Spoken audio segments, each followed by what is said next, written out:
حضرت ابو ہریرہ رضی اللہ تعالیٰ عنہ بیان کرتے ہیں، رسول اللہ صلی اللہ علیہ وسلم نے فرمایا، اللہ نے حضرت آدم علیہ السلام کو اس کی صورت پر تخلیق فرمایا۔ ان کا قد 60 ہاتھ تھا۔ جب اس نے انہیں پیدا کیا تو فرمایا، جاؤ اس جماعت کو سلام کرو۔ اس جماعت میں چند فرشتے بیٹھے ہوئے تھے، وہ آپ کو جو جواب دیں وہ غور سے سنیں، چنانچہ وہی جواب تمہارا اور تمہاری اولاد کا ہوگا۔ وہ گئے اور انہوں نے ان سے کہا، السلام علیکم۔ انہوں نے کہا، السلام علیکہ ورحمۃ اللہ۔ انہوں نے انہیں لفظ رحمت اللہ کا زائد جواب دیا۔ فرمایا، جنت میں جانے والا ہر شخص صورت آدم پر ہوگا، اس کا قد 60 ہاتھ ہوگا۔ ان کے بعد پھر مسلسل اب تک قد و قامت میں کمی واقع ہوتی چلی آ رہی ہے۔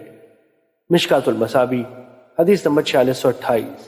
حضرت عبداللہ بن عمرو رضی اللہ تعالیٰ عنہ سے روایت ہے کہ ایک آدمی نے رسول اللہ صلی اللہ علیہ وسلم سے دریافت کیا، کون سا آداب اسلام بہتر ہے؟ فرمایا، یہ کہ تم کھانا کھلاؤ اور تم جسے جانتے ہو اسے بھی اور جسے نہیں جانتے اسے بھی سلام کرو۔ مشکات المصابی حدیث نمبر 4629۔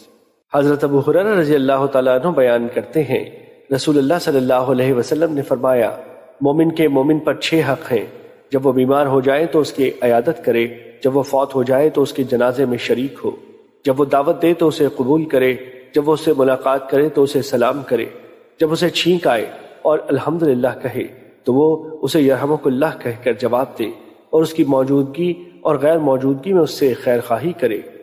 مشکات المصابی حدیث نمبر 4630۔ حضرت ابو ہریرہ رضی اللہ تعالیٰ عنہ بیان کرتے ہیں، رسول اللہ صلی اللہ علیہ وسلم نے فرمایا، تم اس وقت تک جنت میں داخل نہیں ہو سکتے جب تک تم مومن نہیں بن جاتے، تم اس وقت تک مومن نہیں بن سکتے جب تک تم باہم محبت نہیں کرتے۔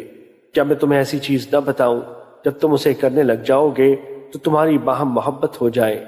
آپس میں سلام پھیلاؤ۔ مشکات المصابی حدیث نمبر 4631۔